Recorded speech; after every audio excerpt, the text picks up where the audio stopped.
बिस्मिल्लाहिर्रहमानिर्रहीम, अस्सलाम वालेकुम। अली सलमान जीटीवी के तमाम नाजरीन को पाकिस्तान सुपर लीग के सीजन 11 स्पेशल ट्रांसमिशन में खुश आमदीद कहता है कि जहां during the Pakistan super league हम इस महफिल को सजाते हैं रात के इस पहर और बात करते हैं उस दिन खेले जाने वाले मैचेस या उस दिन से जुड़ी स्पोर्ट्स की खबरों के बारे में। और आपके इल्म में है कि आज पाकिस्तान सुपर लीग में रेस्ट डे था क्योंकि कल जो है वो एलिमिनेटर 2 खेला जाएगा कि जिसमें इस्लामाबाद यूनाइटेड और हैदराबाद किंग्समैन की टीमें एक दूसरे के बदे मुकाबिल होंगी।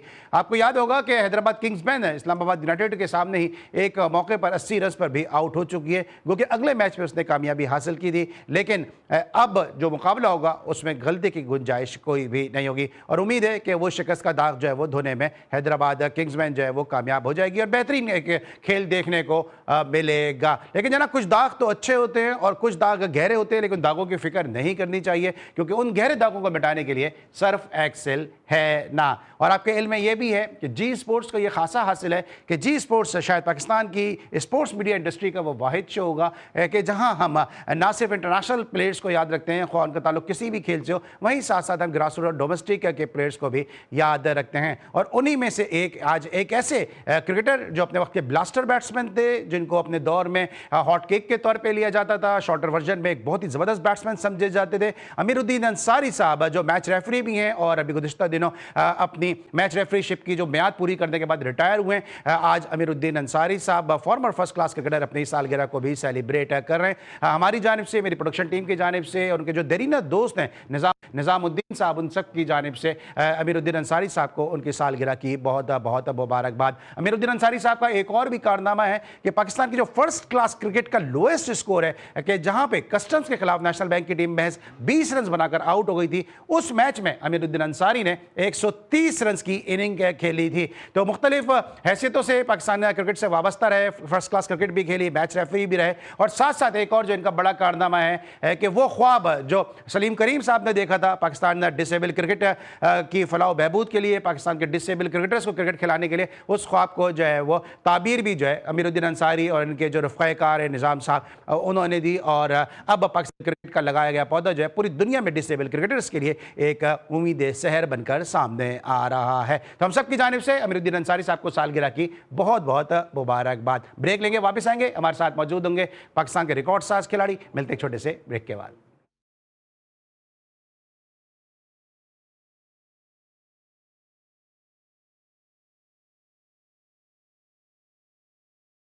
Welcome back after the break. और ब्रेक पर जाने से पहले हमने कहा था कि जब हम ब्रेक से वापस आएंगे तो हमारे साथ एक बड़े ज़बरदस्त क्रिकेटर मौजूद होंगे जिनसे बात करेंगे पाकिस्तान क्रिकेट के हवाले से, पाकिस्तान कोचिंग का एक बहुत बड़ा नाम, एक ऐसे कोच है कि जिनकी कोचिंग में कई प्लेयर्स ने कोचिंग के असरार और रमूज सीखे और दुनिया भर में वो बतौर कोच जाने और माने भी जाते हैं। हैदराबाद किंग्समैन कल मैच खेल रही है जनाब एलिमिनेटर में और पाकिस्तान सुपर लीग का जो चांस है वो देखना किस टीम को फाइनल खेलने का मिलता है। और उसी हैदराबाद के न्याज स्टेडियम में इन्होंने वनडे क्रिकेट की पहली हैट्रिक स्कोर की थी। कोचेस के कोच जलालुद्दीन साहब हमारे साथ मौजूद हैं। अस्सलाम वालेकुम जलाल भाई। वालेकुम अस्सलाम। सर, सबसे पहले तो वक्त का में मुकाबला सख्त है। सबसे पहले तो पाकिस्तान सुपर लीग जिस तरह से खेली जा रही है, आपने दुनिया भर की लीग्स भी देखी हैं और आप मुख्तलिफ टीमों के साथ एसोसिएट भी रहे लीग्स के हवाले से। क्या लगता है आपको कि इस दफ़ा जो लीग खेली गई है कितनी बेहतर थी और कितनी डिसअपॉइंटमेंट थी? भाई देखें, कुछ चीजें पॉजिटिव हुई हैं और उसका इम्पैक्ट नेगेटिव आया। मसलन हमारे यहाँ 2 टीमें बढ़ गई जो कि एक अच्छा साइन था, मगर 2 टीमें तो बढ़ गई, 40 प्लेयर ऐड करने पड़े, वो हमारे पास अवेलेबल नहीं थे क्योंकि ऑलरेडी 6 टीमों में जो प्लेयर खेल रहे थे उनमें से मैं समझता हूँ कि अब इस वक्त अगर 8 टीमों को देखें 30% वो प्लेयर है either they should have been retired now या कुछ ऐसे प्लेयर जो यंग थे जो जल्दी आ गए जिनको अभी मजीद टाइम लगना चाहिए था। तो इस तरह से हुआ ये कि कुछ प्लेयरों को एक्सटेंशन मिल गई बिकॉज ऑफ द 8 टीम्स और standard of the player in the league वो काफी पुअर हो गया। ठीक है ना। तो हम जो प्लेयर पार्टिसिपेशन देखते हैं क्वालिटी प्लेयर्स का, वो मिसिंग नजर आया इस एडिशन में क्योंकि 2 टीमें बढ़ने से 40 प्लेयर हम नहीं ला सके अच्छे। चलो उसमें से अगर 8 आप निकाल भी दें इंटरनेशनल, तो बाकी जो आपके पास प्लेयर थे वो आपके इस काबिल नहीं थे कि आप उनको इस लेवल की लीग खिलाएं जो कि रिटायर होने वाले। अब मैं इस वक्त अगर सबके नाम लूंगा तो जरा बुरा लगेगा, मगर अगर आप मुझे पहले कहते तो मैं एक रिसर्च करके पूरा एक लिस्ट बना देता हम्म। जिनका इस लीग में खेलने का कोई मकसद समझ में नहीं आ रहा, माँ सिवाय इसके कि उनकी अर्निंग अच्छी हो गई। तो ये पहली चीज, जो भी दुनिया की लीग होती है वो प्लेयर पे चलती है, यानी प्लेयर पार्टिसिपेशन जो है वो क्वालिटी का होना चाहिए, उसके बाद बाकी चीजें आती है।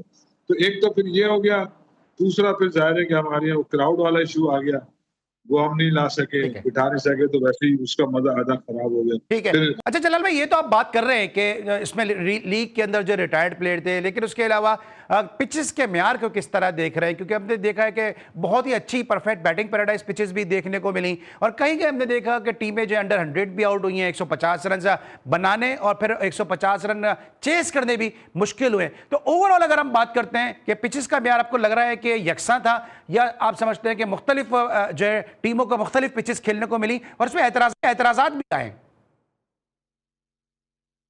वैसे तो आपको पता है कि जी T20 cricket is batting oriented, जहाँ पे ज्यादातर कोशिश यही होती है कि ज्यादा ज्यादा रन बने, एंटरटेनमेंट आए, लोग खुश हों। मगर ऐसा मैं समझता हूँ कि कुछ पिचेस पे वेरिएशन जरूर आई है, कहीं पे शॉट्स मारना मुश्किल थे, यानी आपको बैटिंग करना मुश्किल हो रही थी। तो ये कोई इतनी बुरी बात नहीं है, आपको थोड़ा वेरिएशन चाहिए होती है, बॉलर्स के लिए भी कुछ ना कुछ हमारे होना चाहिए, क्योंकि इस पूरी क्रिकेट में बॉलर तो बेचारा मजलूम ही होता है। तो अगर थोड़ी बहुत चेंजेस थी, कहीं वेरिएशन थी पिचेस में, तो वो कोई इतनी बड़ी बात नहीं है, क्योंकि हमने यहाँ पे 200 रन से भी ज्यादा बंदे भी देखे हैं, ऐसी बात नहीं है कई दफा। तो 200 रन तो हमेशा T20 क्रिकेट ठीक। में एक अच्छा बड़ा स्कोर समझा जाता है। तो मेरा ख्याल है पिचेस इतना बड़ा इम्पैक्ट नहीं डाल रही थी, बस ये था कि क्राउड नहीं था और ग्राउंड आपके लिमिटेड हो गए थे, और ये सारी चीजें जो सही। थी, इससे अच्छा, एक एक और बैड बड़ा इंप्रेशन तवज्जो आया है। तलब पॉइंट है, मैं उस पर जरा आपका इनपुट भी लेना चाह रहा हूं कि यंग प्लेयर की जो परफॉर्मेंस है वो अच्छी नहीं है। इससे पहले कि मैं जरा यंग प्लेयर की परफॉर्मेंस पे आऊं, आपकी जो अपनी अकेडमी है, जो आप अपने कोचिंग के हवाले से मुख्तलिफ प्रोग्राम्स करते रहते हैं, जरा उसके हवाले से बताइए, ताकि वो लोग जो आपको सुन रहे हैं वो मुस्तफीज हो सकें आपकी विजडम से, आपके कोचिंग के प्लान के हवाले से। देखिए, मेरा पहले दिन से पाकिस्तान क्रिकेट को जो बेहतर करने का स्टांस है वो ये है कि अगर हमारी क्रिकेट इस दौर में सही होनी है, तो हमें ग्रास रूट से डेवलपमेंट करनी होगी, क्वालिटी वाली। क्वालिटी डेवलपमेंट तो आज भी किसी नाम पे होती है, मगर that is not quality development. तो मैं ये कहूंगा कि अगर क्रिकेट को सही करना है तो लॉन्ग टर्म पे आप करेंगे ग्रास रूट्स पे, मिड टर्म में आप फर्स्ट फर्स्ट क्लास करेंगे, और शॉर्ट टर्म में आप पाकिस्तान टीम। ये मैं कई 100 दफा कह चुका हूँ। तो मगर ये मैं खाली कहता नहीं हूँ, मैंने ये करके दिखाया है कि मैंने एक प्रोजेक्ट अमेरिका से यहाँ स्पॉन्सर कराया है हेल्पिंग हैंड से, और मैं 3 साल की एक डेवलपमेंट प्रोग्राम रन कर रहा हूँ जो कि अपने आखिरी फेज में है। उसमें मैं 20 बच्चे डेवलप कर रहा हूँ। तो यही प्रोग्राम जो कि लॉन्ग टर्म होना चाहिए, वो क्रिकेट बोर्ड को रन करना चाहिए। क्रिकेट बोर्ड के जितने भी डेवलपमेंट प्रोग्राम खासतौर से ग्रास रूट्स के हैं, वो ज्यादा 3 हफ्ते और 4 हफ्ते के होते हैं। ये डेवलपमेंट नहीं होता। अब इंडिया में 4 साल का चल रहा है, बांग्लादेश में 5 साल का है, इसी तरह और मुल्कों में 3-3, 4-4 साल के बैच को लेके उन्हें डेवलप करते हैं। तो मैं ये कह रहा हूँ, जो हमारी क्रिकेट है, हमारा बच्चा 10 साल का बहुत अच्छा है, और उसको हम डेवलप कर सकते हैं, और उसी की बेस पे मैंने ये प्रोजेक्ट किया। इंशाल्लाह उम्मीद है इससे कई प्लेयर निकल के आएंगे जो क्वालिटी प्लेयर होंगे। इंशाल्लाह। अच्छा जला भाई, आप विमेंस क्रिकेट के हवाले से भी बहुत काम कर रहे हैं, और GTV भी जब आपके विमेंस के हवाले से प्रोग्राम करते हैं, ऑस्ट्रेलियन हाई कमीशन के साथ मिलकर आप एक बड़े अरसे से एक मखसूस दिन के ऊपर एक काम करते हैं, विमेंस क्रिकेट के हवाले से मैच करवाते हैं, और विमेन क्रिकेट के हवाले से जो आपकी कस्टम की अकेडमी, उसमें बहुत सारे विमेन के क्रिकेटर जो है वो दिए हैं पाकिस्तान को भी, फर्स्ट क्लास में भी और नेशनल टीम में भी। अभी जिम्बाब्वे की टीम आई हुई है। स्टैंडर्ड क्या है पाकिस्तान की विमेंस क्रिकेट का, और इसमें डेवलपमेंट या प्रोग्रेस नजर क्यों नहीं आ रही, कंसिस्टेंसी नजर क्यों नहीं आ रही है? देखिए, उसमें कई सारे एलिमेंट हैं, खाली एक बात से तो ये बात एक्सप्लेन नहीं की जा सकती। मैं 2019 में चेयरमैन सिलेक्शन कमेटी था, उस वक्त मैंने कुछ चीजें नोट की थी, और आज तक मैं वही चीजें देख रहा हूँ जहाँ इम्प्रूवमेंट के हवाले से होनी चाहिए थी, नहीं हुई। एक तो हम गलत डायरेक्शन में जा रहे हैं। हमारी डायरेक्शन ये है कि हम पावर रेटिंग सिखा दें अपने प्लेयरों को, वो हम नहीं इनसे करवा सकते। इनकी वो स्ट्रेंथ है ही नहीं, यानी एक तो वो बाय मास, जिसे हम कहते हैं फिजिक, और प्लस फिर वो जो स्किल है, वो 1 से 2 प्लेयर को तो आप डेवलप कर सकते हैं पावर हिटिंग के लिए, मगर पूरी टीम को आप पावर हिटिंग पे लगाया हुआ है, जो उनसे हो नहीं रही है। ना वो हो सकती है कि तो उनमें वो जो बायो मैकेनिक्स की कमी है, प्लस ये कि पावर जो कि मसल्स के थ्रू भी आती है, उसकी भी कमी है। तो मैं ये कहूँगा कि हमारी स्ट्रेंथ जो है वो हमारी स्पिन बॉलिंग है। अगर हम उस पे काम करें विद द फील्डिंग प्लान, हमारा फील्डिंग प्लान नहीं होता, बॉलिंग स्पिन तो हम कर लेते हैं। तो मैं कह सकता हूँ गारंटी से कि हम अच्छी टीमों को भी मुश्किल में डाल सकते हैं, और हमने देखा है माजी में कहीं-कहीं जब हमने अपनी स्पिन बॉलिंग अच्छी की, हमने मैचेस भी जीत लिए। तो अब क्योंकि डायरेक्शन हमारी गलत है, तो हम वहीं के वहीं खड़े हैं जो 2019 में थे। कभी जीत जाते हैं, कभी बहुत अच्छी टीमों से तो हम जीत ही नहीं पाते, बुरी टीमों से भी हार जाते हैं। हमने देखा है बांग्लादेश से और उससे सबसे हारते हुए। तो कहने का मकसद है, जब तक आप अपनी डायरेक्शन सही नहीं करेंगे, तो पहले तो वो चीज होगी। तो दूसरे जो भी हम डेवलपमेंट प्रोग्राम या उनकी ट्रेनिंग कर रहे हैं, वो systematic with the scientific approach नहीं है। पिक एंड चूज पे हम कर लेते हैं, आज हमने कैंप लगा दिया और आज हम ये कर रहे हैं और हम फिटनेस पे कर रहे हैं। फिटनेस अपनी जगह एक प्रॉब्लम है, उसको सही करने की जरूरत है, मगर वो सिस्टमैटिक विद द प्लान होना चाहिए ना, एक प्रोग्राम रन हो। वो नहीं होता हमारे यहाँ, प्रोग्राम हम रन नहीं करते। हम बस 2 दिन का कैंप, 4 दिन का कैंप लगा के हम समझते हैं सही हो जाएगा। ये कभी नहीं हो सकता। इसमें भी लॉन्ग टर्म पे चीजों को सही करना है, और इसमें तो हमारे पास बहुत ज्यादा टैलेंट भी नहीं है, जबकि हमारे जो अच्छा, लेकिन जलाल भाई ये यंग ठीक है, टैलेंट है। ये सारी बातें मैं एग्री करता हूँ आपसे, लेकिन कहीं कहीं आप ये एग्री करते हैं इस बात को कि शायद पाकिस्तान क्रिकेट बोर्ड भी इस तरह से सीरियस नहीं लेता है, क्योंकि अभी हम ये देख रहे हैं कि जो विमेंस की कोचिंग की जो जिम्मेदारी है, उनमें एक साहब ऐसे हैं कि जो अपनी नो बॉल करने के हवाले से मशहूर थे, 6 छक्के भी खा चुके हैं। तो अब वो क्या मतलब वो सिखाएंगे कि आखिर वक्त तक तो रिटायर हो गए वो, और उनकी नो बॉल कंट्रोल नहीं हुई, उनका रन अप कंट्रोल नहीं हुआ, अब वो विमेंस क्रिकेटर्स को सिखा रहे हैं। दूसरी तरफ हम देखते हैं कि कुछ ऐसे भी कोचेस लगाए गए कि जो विमेन क्रिकेटर को पसंद नहीं थे, उन्होंने उनको हटवाने में बड़ा इंपॉर्टेंट रोल प्ले किया। तो ये वाइस वर्सा चल रहा है कि विमेंस क्रिकेटर कुछ कोचेस को एक्सेप्ट नहीं करती हैं, और कुछ जो है कोचेस ऐसे आ जाते हैं कि जो जगह को डिजर्व नहीं करते हैं। देखिए, इसमें बोर्ड की कमजोरी है। ये होता रहा है, आपने देखा है कि ज्यादातर कोचेस चेंज होते रहे on the complaint of the women's, तो बोर्ड इसमें वीक आ जाता है। ये एक गेम है, प्रोफेशनल गेम है। लड़कियों को जाहिर है जो काम करना है उन्होंने करना है, और जब हम कोचेस अपॉइंट करें तो हमें ये सोच लेना चाहिए कि वो कोच ये काम डिलीवर कर सकता है या नहीं। खाली क्रिकेट खेल लेना कोचिंग के हवाले से काफी नहीं है। वो एक प्लस पॉइंट तो हो सकता है, मगर उसके लिए आपको एक ट्रेनिंग विद द एक्सपीरियंस और विद द फिलॉसफी काम करने की जरूरत होती है एज ए कोच। तो मैं समझता हूँ जो भी अब तक डिसीजन लिए गए हैं वो इतने पावरफुल डिसीजन नहीं थे। सिर्फ पिक एंड चूज, मेरा तेरा और इधर उधर के लोग आके कोचिंग करते रहे, जिससे कंसिस्टेंसी नहीं आई है, और एक डायरेक्शन तो हमें पहले ही नहीं मिली है, हम गलत डायरेक्शन में जा रहे हैं। तो ये बहुत सारे एलिमेंट हैं जो वुमेन्स क्रिकेट को एक सर्टेन लेवल पे रोका हुआ है। मैं देख रहा हूँ 12-12 साल, 15-15 साल से लड़कियां 11-11, 12-12 के एवरेज से खेल रही हैं, वही अभी तक स्टार बनी हुई है, जबकि परफॉर्मेंस उनकी जीरो है। तो हमें जरूरत है कुछ डिसीजन लेने की स्ट्रॉन्ग, और वेट एंड सी वाला थोड़ा सा काम लेकिन करना होगा, मगर चले उसके लिए सर, आपने अभी प्लान होना जरूरी है। एवरेज की बात करी दी, मुझे ब्रेक पे आने मेरे पास 15 सेकंड इस मौजू को मुझे वाइंड अप करना है। ये तो आपने कहा ना 11-11, 12-12 के एवरेज से खेल रही हैं। बतौर कोच आपको देख के कितना ये अफसोस होता है कि 0 की एवरेज वाली बाबर आजम को जो है वो बैटिंग की टेक्निक सिखा रही होती हैं। ये मुझे नहीं पता कि ये बाबर आजम को वो टेक्निक सिखा रही है। बाबर आजम की टेक्निक की तो कोई कमी नहीं है, वो तो स्ट्रॉन्ग सर टेक्निक से क्रिकेट ऑनर है खेलते सर, हैं। रिकॉर्ड पर मैं उन्हें अपनी कौन तरफ से थोड़ी टेक्निक कह सिखा रहा रहा हूं, है? रिकॉर्ड पर ये चीज कि 0 की एवरेज है खुद की टेस्ट क्रिकेट में खवातीन क्रिकेटर की, और वो बाबर आजम को बैटिंग सिखा रही हैं। तो ये तो जोक ही है ना, इसको हम जोक कहते हैं। जोक मतलब नहीं है ये सर, लोग जो जो जोक नहीं है सर। सिखाना सिखा पाकिस्तान रहे हैं वो पाकिस्तान क्रिकेट बोर्ड में मजाक कर रहे हैं। लेकिन बाबर आजम का भी एक इशू बहुत है, तो जब इनको मैं आ रहा हूं सर, बांग्लादेश से बाबर ड्रॉप आजम पे हुई आता हूं। अभी तो मैं विमेन क्रिकेट में बात करता है, मैं जब वापस आता हूं जरा तफसील साहब से बाबर तो आजम बस पे तो लेता वो हूं। फिर वो जो भी सिखा रही है, तो फिर आप अल्लाह अल्लाह खैर करे। चले अल्लाह खैर ही तो नहीं कर रहा सर इधर, क्योंकि मसला यह है पाकिस्तान क्रिकेट बोर्ड में कि इस वक्त जो कोचेज हैं वो सिस्टम से बाहर हैं, और वो जिनकी अपनी 0 की एवरेज है वो बाबर आजम को क्रिकेट की बैटिंग की टेक्निक सिखा रही हैं। तो ये पाकिस्तान इस वक्त क्रिकेट का हाल है। अगर कुछ कह दो तो फिर पाकिस्तान क्रिकेट बोर्ड विलन समझना शुरू हो जाता है। इस वक्त मिलते हैं, ब्रेक लेंगे, और ब्रेक के बाद मिलते हैं, फिर बात करेंगे मजीद पाकिस्तान सुपर लीग के हवाले से। मिलते हैं छोटे से।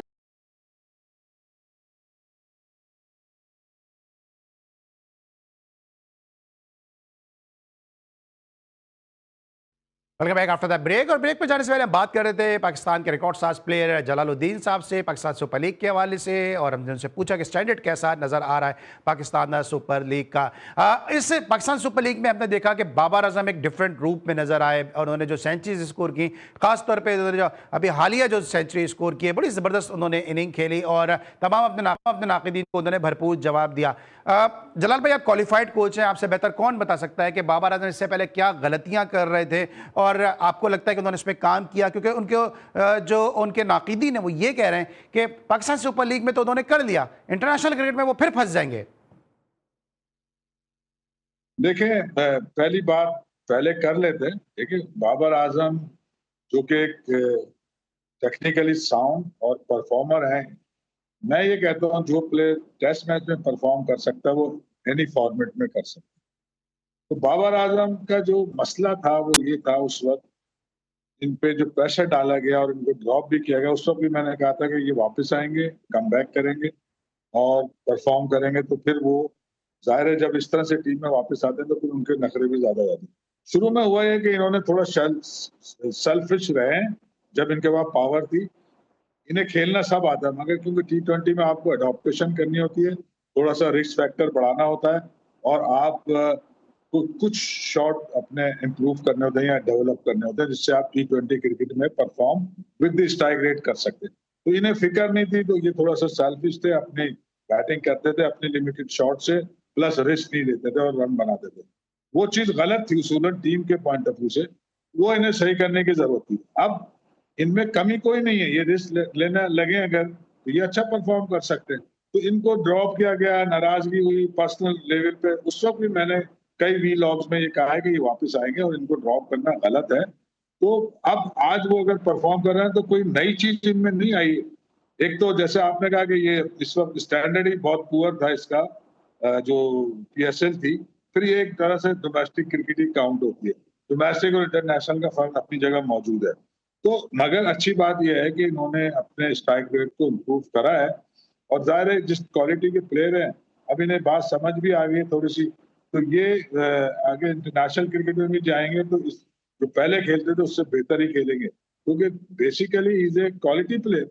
अब जहाँ चीजों को अडॉप्ट करना है वो इन्हें अब समझ आ गई है, ये करेंगे और मैं समझता हूँ इंटरनेशनल भी लेकिन परफॉर्म लेकिन करेंगे। सर, आप समझते हैं कि बाबर आजम पाकिस्तान क्रिकेट का वो करैक्टर है कि इन पे बहुत ज़्यादा तनकीद भी होती है और उनकी बहुत ज़्यादा तारीफ भी होती है, बेजा तनकीद बेजा तारीफ भी ने भी बाबर आजम जैसे टैलेंट को ख़राब किया या डिस्टर्ब किया? डेफिनेटली जो शुरू में इनके कप्तान थे और रिजवान और ये ग्रुप बहुत स्ट्रांग था, उससे इन्होंने क्रिकेट को फायदा नहीं पहुंचाया, नुकसान पहुंचा दिया, अपने आप को भी नुकसान पहुंचा लिया। माशाबाश की थोड़ी परफॉर्मेंस उस दौर में इनकी हो गई T20 में, मगर जो ओवरऑल क्रिकेट थी उसको नुकसान पहुंचा और खुद को इन्होंने तनकीद का निशाना बनवाया। और अब ये सिचुएशन आई कि इन्हें टीम से भी ड्रॉप किया गया, जो कि अच्छा नहीं था। फिर बहरहाल अब मैं समझता हूँ कुछ इन्होंने अपनी गलतियों से सबक सीखा है और उसकी वजह से अब बेहतर इनका एटीट्यूड टुवर्ड्स T20 क्रिकेट बेहतर हुआ है। और अब इसको इन्हें मेंटेन करने की जरूरत है। जो पहले थोड़ी सी हम इसे कह सकते हैं कि उनका जो कंट्रोल था वो बहुत ज्यादा था क्रिकेट पे, वो चीज अब थोड़ी सी कम हुई है। अब ये समझ गए, इनको बात समझ आ गई है। पहले थोड़ा सा ये ओवर कॉन्फिडेंस होके ओवर चीजों कर रहे थे, जिससे ठीक। इनको अपनी बैटिंग लेकिन ये में तो कुछ परफॉर्मेंस लेकिन रहती ये है जो मगर टीम को स्टेटमेंट थे, नुकसान होता है। ये जो स्टेटमेंट थे कि बाबर आजम, किंग बाबर आजम, पाकिस्तान को चेयरमैन की तरफ से स्टेटमेंट आ रहे हैं कि पाकिस्तान को जीतते देखना है, कि बाबर आजम की परफॉर्मेंसेस, बाबर आजम के कवर ड्राइव्स देखने हैं, विराट कोहली के साथ कंपैरिजन, विराट कोहली है, बाबर आजम है, मियादाद थे, सुनील गावस्कर करते, वेंगसरकर थे, इन सब के साथ आपने क्रिकेट खेली है, कोई कंपैरिजन बनता नहीं। वसीम जाफर ने भी कहा कि बाबर को जो है वो डैमेज इस चीज़ ने किया कि उनका कंपैरिजन जो था वो विराट कोहली के साथ लोग करना शुरू हो गए, हालांकि दोनों में बहुत फर्क है। देखिए, किसी भी प्लेयर का कंपैरिजन होना ही नहीं चाहिए, क्योंकि हर इंडिविजुअल इज डिफरेंट। कुछ अच्छी बातें हो सकती है उसमें, कुछ नहीं भी होंगी, दूसरे प्लेयर में कोई अच्छी होंगी नहीं होंगी। तो अगर कोई कंपैरिजन करता है तो वो एक यूजलेस थिंग होती है। आप एक प्लेयर को उसके अंदर देखें कि उसमें कौन सी अच्छाइयां, यानी क्या उसकी स्ट्रेंथ है और क्या उसकी वीकनेसेस है जिसको वो इम्प्रूव कर सकता है। तो मैं समझता हूँ कंपैरिजन करना किसी भी प्लेयर, दो प्लेयरों का कभी भी सही नहीं होता। और उसमें मैं यही कहूंगा कि बाबर आजम अपनी जगह एक क्वालिटी प्लेयर है। मजीद इंप्रूवमेंट की तो हमेशा जरूरत होती है, कोई ऐसी बात नहीं है। हाँ, जो एडॉप्टेशन ऑफ फॉर्मेट था वो इन्होंने कुछ बेहतर किया है।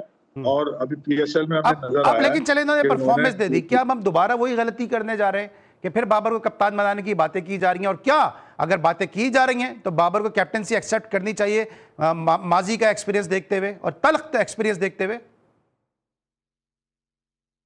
देखिए, कैप्टनसी भी एक चार्म है ना, और एक ऑनर भी है। तो वो तो अगर किसी को मिल रही हो, कोई छोड़ता नहीं है, क्योंकि पावर बहुत आ जाती है। तो मैं समझता हूँ इन्हें अगर फोकस करना है अपने गेम पे और लोगों का मुंह बंद करना है, तो बेहतर यही है कि ये खामोशी से अपनी परफॉर्मेंस करते रहें और कैप्टनसी की तरफ जाने से अपने आप को अवॉइड करें। प्रेशर ना लें अननेसेसरी, क्योंकि प्रेशर तो आता है जब आप कप्तान होते हैं और आपको 10 और जगह भी बात करनी होती है, मीडिया में भी आना होता है, मैनेजमेंट को भी बताना होता है। तो मेरा ख्याल है इस वक्त इनकी फॉर्म अच्छी है, रन भी बना रहा है और टीमों को भी जिता रहा है। ये अपना फोकस करें और आराम से क्रिकेट लंबी खेलें जितनी खेल सकते हैं। मेरी एडवाइस तो यही है।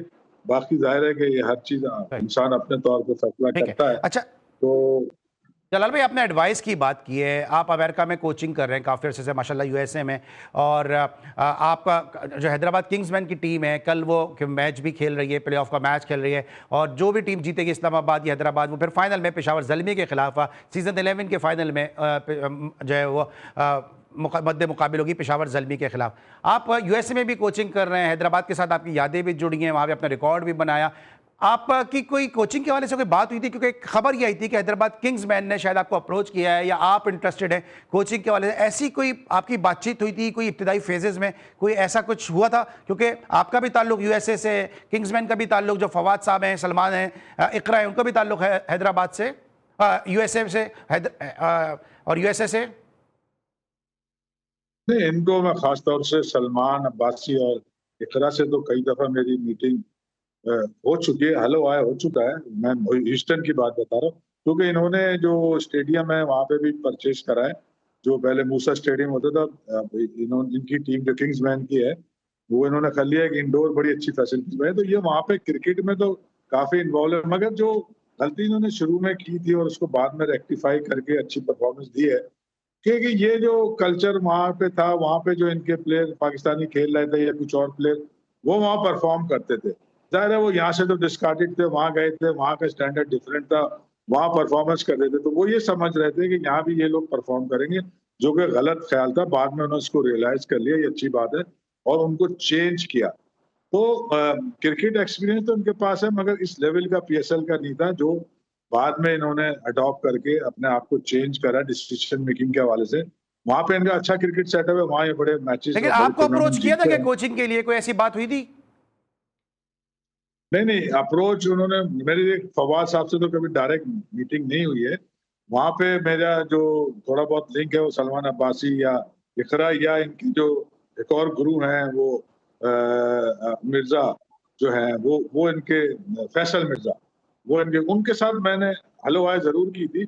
मेरा इंटरेस्ट इनफैक्ट टीम में नहीं था, मैं चाहता था कि अगर ये कोई डेवलपमेंट यहाँ पे करें ठीक, सिंध में, प्लेयर डेवलपमेंट, तो उसमें मैं इनका रोल इनके साथ ठीक है। कंट्रीब्यूट करूं। अच्छा अब इसके लिए मैंने अप्रोच जरूर किया था, हम्म मगर शायद अभी उनका प्रोग्राम नहीं है, या वो मुझ में इंटरेस्टेड शायद ना हो, मुझे नहीं पता। मगर मेरा इंटरेस्ट टीम में नहीं था, मेरा इंटरेस्ट डेवलपमेंट में है, और आज भी है। और मैं ऑलरेडी, जैसे आपको पता ही है कि मैं एक प्रोग्राम कर रहा हूँ, आज तक पाकिस्तान हम्म में वो प्रोग्राम किसी ने नहीं किया, और वो भी यूएसए से ठीक। स्पॉन्सर है।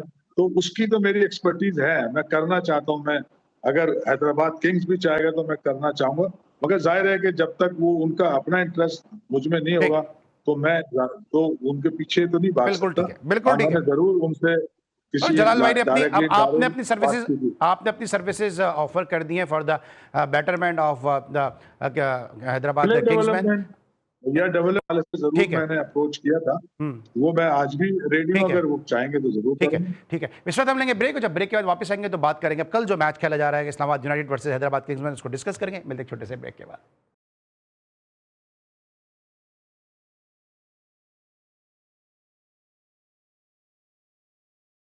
Welcome back after the break. और ब्रेक पर जाने से पहले हम डिस्कस करते हैं बाबर आजम की फॉर्म के हवाले से। अब हम बात करेंगे इस्लामाबाद यूनाइटेड और हैदराबाद किंग्समैन के दरमियान जो मैच खेला जाएगा, और ये मैच अब सेमीफाइनल की हैसियत इख्तियार कर गया है। जिस तरह से क्रिकेट खेलती आई है हैदराबाद किंग्समैन, इब्तिदा में वो शिकस्तों से 2-4 थी, उसके बाद फतूहात की उसने शारा पे वो गामजन हुई, और जिस तरह से उसने लास्ट मैच खेला अगेंस्ट मुल्तान सुल्तान, और बड़ी मजबूत टीम है मुल्तान सुल्तान, आउट क्लास किया मुल्तान सुल्तान को। क्या ऐसा किया हैदराबाद किंग्समैन ने जिसके बाद उनके गियर्स तब्दील हुए और उन्होंने बैक टू बैक पर फतुहात हासिल करना शुरू कर दी? देखिए, एक ये टूर्नामेंट अच्छा खासा लंबा टूर्नामेंट होता है पीएसएल का। अगर आप अर्ली मोमेंटम बना लें तो उसको आखिर तक मेंटेन करना एक टफ जॉब है।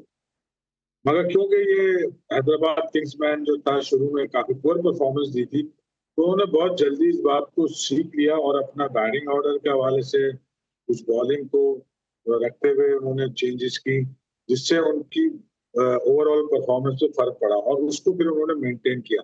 तो अक्सर ऐसा होता है कि जब आप अच्छा स्टार्ट नहीं लेते और आप गलतियों को नोट कर लेते हैं और उसके अगेंस्ट अपने अच्छे डिसीजन लेते हैं, तो उससे फायदा होता है।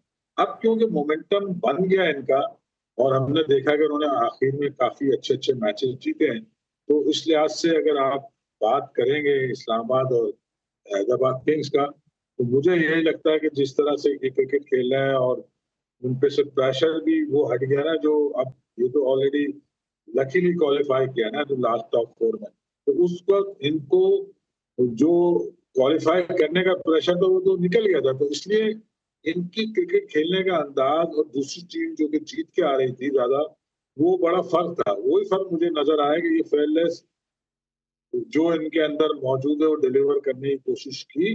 यही एक अच्छी टीम की निशानी होती है कि आप में ठीक। जो कैपेसिटी है उसको आप डिलीवर करते लेकिन हैं। लेकिन इससे सर, मुझे अगर इनमें नजर आ रहा है। अगर सर, क्योंकि वक्त कम है, जरा मुझे क्विकली आपसे चीजें लेनी है।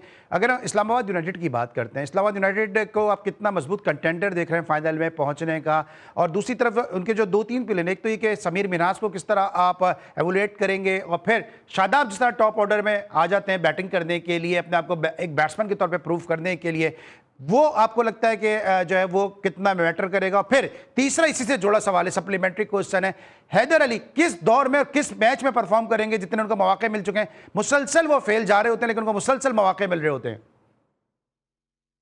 जैसे मैंने कहा था ना, कुछ प्लेयर तो डिस्कार्टेड थे और उनको एक्सटेंशन मिल गई 2 टीमों बढ़ने से। तो जो आप बात कर रहे हैं इस तरह के प्लेयर, वही उनमें ये काउंट होते हैं।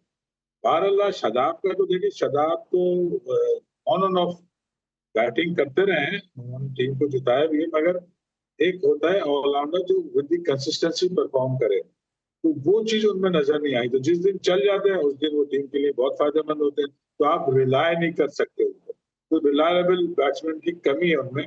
और जो आपने यंग प्लेयर समीर मिन्हाज वगैरह के, दे आर गुड, मगर हम बहुत जल्दी उन्हें ऐसा हाइट दे देते हैं जिससे कि वो अपना जो उन्हें सीखने का प्रोसेस है वो भूल जाते हैं।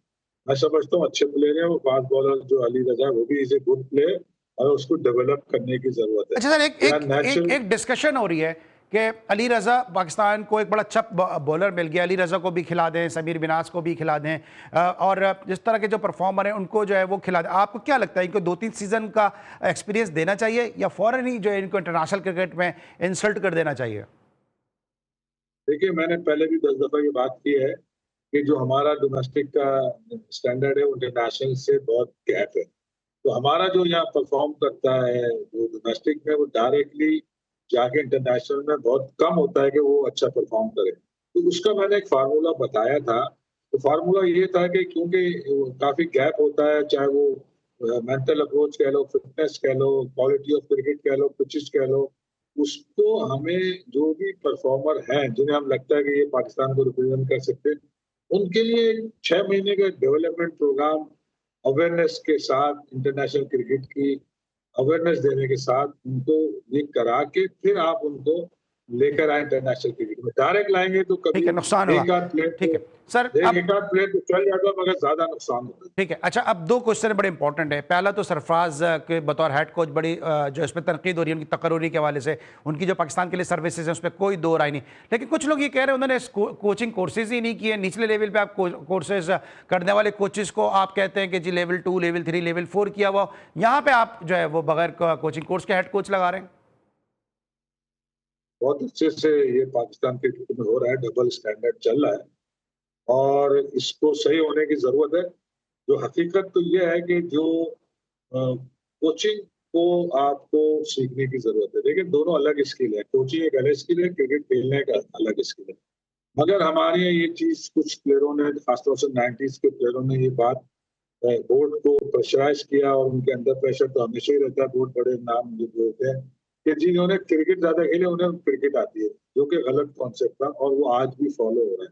तो सरफराज को जो जिम्मेदारी दे दी गई है, उसूलन तो नहीं होना चाहिए था, क्योंकि उन्हें थोड़ी बहुत तो मैं आपकी गुफ्तगू से एक समझूं कि सरफराज का अपॉइंटमेंट गलत है। ऐसा ऐसा पहले भी होता रहा है, मिसबा को हमने देखा और भी कुछ लोगों को देखा है।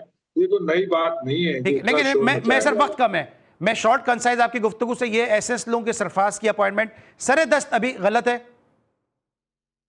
देखिए गलत मैं इसको इसलिए नहीं कहूंगा, ऐसा पहले होता रहा। अब इन्होंने ये जिम्मेदारी ले ली है और उस क्वालिफिकेशन को जो हेड कोच की होती है, कोचिंग, वो इनके पास नहीं है।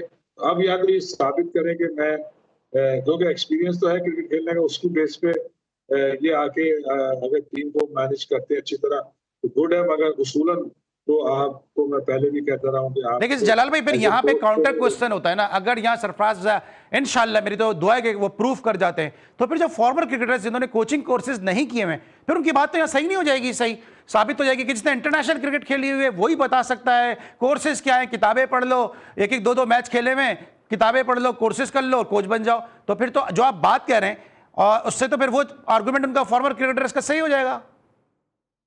देखिए इसमें एक तो हर इंडिविजुअल इज डिफरेंट, आप हर एक को दूसरे से मिला नहीं सकते। मगर जो आप बातें कर रहे थे, दो दो लेवल पढ़ लिए, दो किताबें पढ़ ली, ऐसा नहीं होता। अगर आप किसी वक्त अगर मुनाजरा करना चाह रहे हैं तो किसी भी ऐसे लोगों को बुलाएं, हमें भी बुलाएं, हम बताएंगे कि पढ़ने का क्या फायदा है और क्या उससे आपको एक्स्ट्रा नॉलेज मिलती है जो आपको खेलने से नहीं मिलती। ये जब तक बातें से खाली स्टेटमेंट देने से नहीं होता। लेकिन आप तक भी ये बातें तो पहुंचती होंगी ना जलाल, ये बातें तो आप तक भी पहुंचती होंगी। हम तो देख रहे हैं ना कि यहाँ पे बोर्ड में डबल स्टैंडर्ड चल रहा है। ठीक है, जिनको ठीक है। ट्रेनिंग की जरूरत है वो वैसे बगैर ट्रेनिंग के लग रहे हैं और जिन्होंने ट्रेनिंग की उनकी कोई वैल्यू नहीं है। राइट। उसमें जो है वो तो एक सच है, ये एक हकीकत है। और उससे हो क्या रहा है? उससे हो रहा है पाकिस्तान क्रिकेट का नुकसान, किसी का नहीं हो रहा। प्लेयरों को तो फायदा हो रहा है, जो लग रहा है उसको फाइनेंशियली भी फायदा है, उसको एक एक्सपीरियंस हो रहा है। मगर क्या बाकी दुनिया में ऐसे ही होता है? और क्या ये दुनिया से हटके कर रहे हैं तो फिर सर यहाँ तो दुनिया से हटके बहुत सारी चीजें हो रही हैं। थैंक यू सो मच जलाल भाई, हमेशा की तरह। जलाल भाई अली दुनिया से हटके हो सकती है, मगर उसके लिए आपको रिजल्ट प्रोड्यूस बिल्कुल करना है। ठीक है, रिजल्ट नहीं करो तो आपके खिलाफ रिजल्ट आने चाहिए। Sir thank you so much, हमेशा की तरह जलाल भाई के साथ जब भी गुफ्तगू होती है, इतनी हमजद शख्सियत है, इतनी नॉलेजेबल शख्सियत है कि हमेशा की तरह इनसे गुफ्तगू में तशनगी रह जाती है। लेकिन वक्त का चूँकि बड़ा महदूद होता है, इसलिए जो है वो गुफ्तगू में हमेशा जो है वो एक ऐसा खला रह जाता है जो अगले शो तक के लिए बाकी जो है वो पुर करना मुश्किल हो जाता है। आज के लिए बस इतना ही। जलाल भाई की आमद का बहुत बहुत शुक्रिया। इंशाल्लाह नेक्स्ट शो में फिर आपसे मुलाकात होगी। अली सलमान को पूरी प्रोडक्शन टीम के साथ इजाज़त दीजिए। अपने बहुत ख्याल रखिए। अल्लाह हाफ़िज़।